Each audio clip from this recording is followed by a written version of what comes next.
everyone, I am Dilmurat again, and this is CCTV.com English Classroom. Assalamu alaikum saudashlar, ben Dilmurat Muallim, bu bizniki CCTV.com, yani Merkezi Televizyon Stansiyasi To'rninki maxsus ingliz tili alayib darsxonasi. Biz aldıq sanımızda saudashlar bilan eng muhim bo'lgan bir qancha so'zib tovush to'g'riliq o'rtoqlashgan. Bugun uning davomini davomli so'zlab beramiz. Bunda esa ismlar bormikan, biz darsimizni o'tib, ya'ni bilan degan ikki so'z tovush kelgandik. Unda bo'lsa bizniki bu yerga normal uyg'ur tilidagi o'xshaydi. Uning keladigan so'zlari va alohida o'rin zotlarda ma'lum so'zlarga birga qarab chiqaylik. Apple, bag, cat, cap, dad, fat. O'rtaliq nada?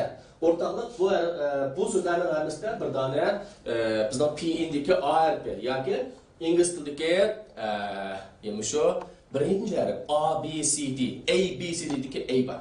Bu A'ning o'qilishi hargiz apple, bake, cake emas, balki shu A da o'qilishi mumkin. Birinchisi ingliz tilidagi shu A harfi balkim o'qilishi mumkin. Uningda ma'lum so'zlarning hammasi guvohi bo'laydi. Bu so'zlarni ko'rsak, hammasidagi A harfi, ya'ni A harfi shu o'qilgan. Uyg'ur tilidagi A'ga o'xshab qoladi deb tushunsak tamom bo'ladi. Bu biz o'rgangan amaliy misol.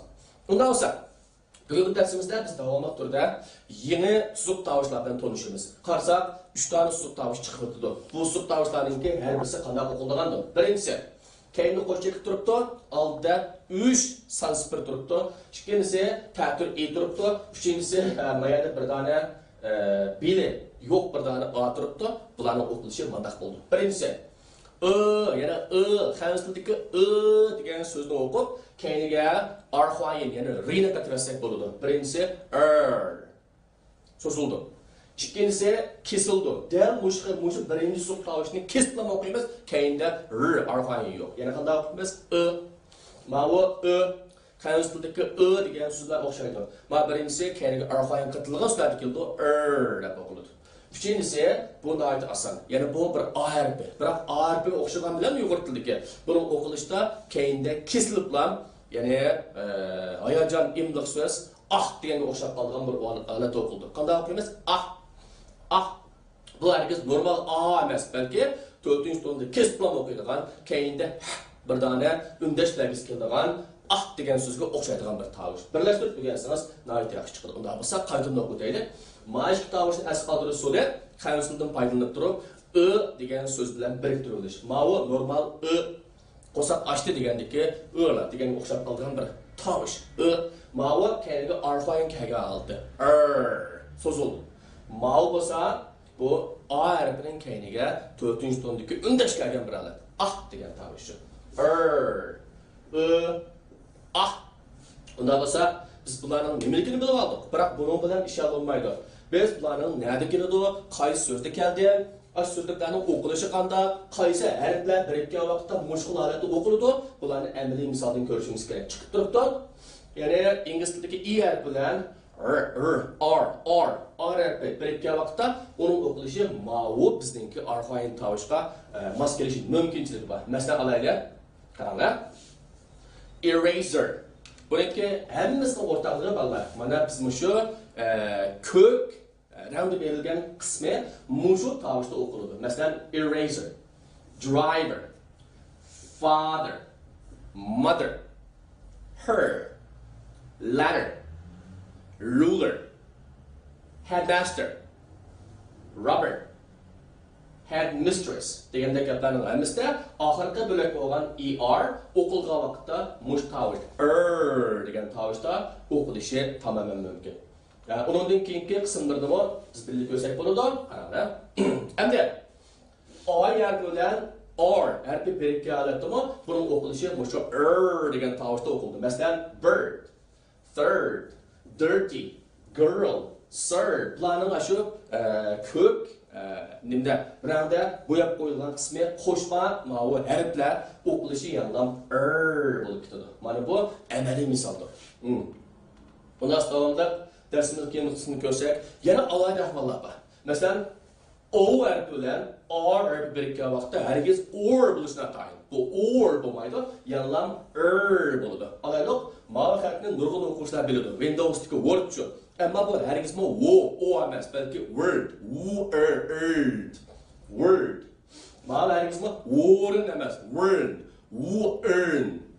Ma herkes world emas, belki world.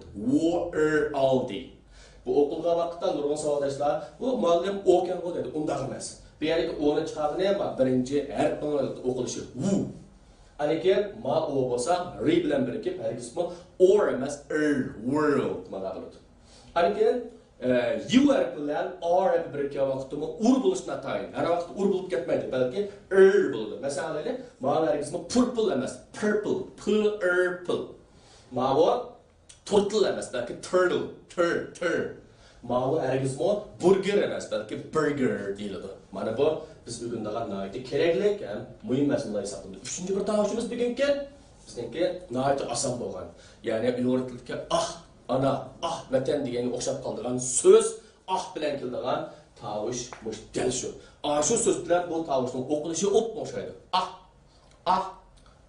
Alaylik. Birinchi xil avval, masalan, qarab qarsak bo'ladi.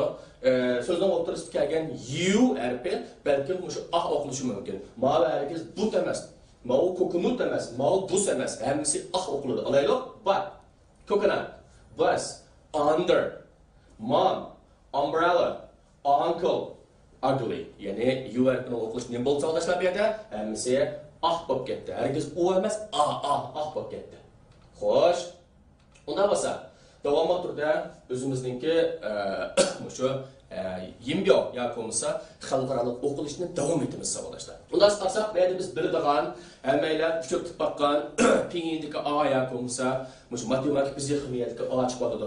Keyinda qo'shcha kelib turdi. Buni qanday o'qiymiz? Bu nihoyat oson. Bu uyg'ur tilidagi normal ani bizlar so'zlasangiz ham chiqadi. Emas, emas, balki normaldan bizlar so'zlasangiz bo'ladi. Alaylik. İngiliz tilidagi AR ikkisi birikki holatda mushtaq o'qilishi mumkin. Alaylik. Car. Ma'lum car emas. Car. Ma'lum bar emas. Bar. Ma'lum dark emas. Dark. Bizlar bo'shliq berasiz, bizlar so'zib o'tasiz. Shunlar normal ani so'zsangizlar bizlar bu tovush hosil bo'ldi. To'liq oson savolashlar. Endi mo'yab qarsak, manda bir g'arib narsa turdi. Mo'yada bir doim chekket nima taqa? Birdan siziq, mo'yada hech nima yo'q. Bu ikkisining o'qilishi yana bir manba, bir yildan chiqadi. Qanday o'qiymiz? Bu endi oldi bilan og'zimizni yo'g'achimiz. Uning keyindan gelimizdan boshlab, ya'ni o'ni deyishga urinamiz. Biroq bu o'dek anglanmay, og'iqini anglandi. Ammo o'mikinsiz emas, o'mikinsiz emas. Ikkisining o'ttirib chiqadi. Mana bu mushtavish. Men bir savolashlarga misol qilib beray.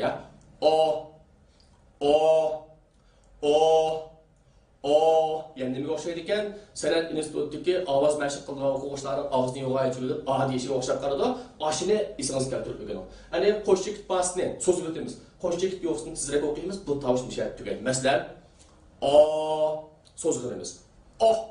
Keskinimiz. Mana bu bizningki nihoyat muhim bo'lgan, gelimizdan chiqadigan tovushi dalmish shu savolashlar. Unda bu savolashlar biz bugungi programmamizni mishada ayolashtiramiz. Bugün biz shu xalqaro o'qilish, ya'ni tovushdagi bir qism yana bir muhim mazmun bo'lgan so'ziq tovushlarningki muhimlardan bir qanchani o'rgandik. Men Dilmurat muallim, biz kelar qitimliq darsimizda davomli cctv.com, ya'ni Markaziy televiziya stansiyasiningki to'rt ingliz tili darsxonasida savolashlarga davomli yangi mazmunlarni, ya'ni bizningki shu xalqaro o'qilishdagi yana boshqa yangi mazmunlarni so'zlab beramiz. Unda bo'lsa, kelar qitimliq sonimizni ko'rishaylik. Savolashlarga rahmat. Goodbye. See you later.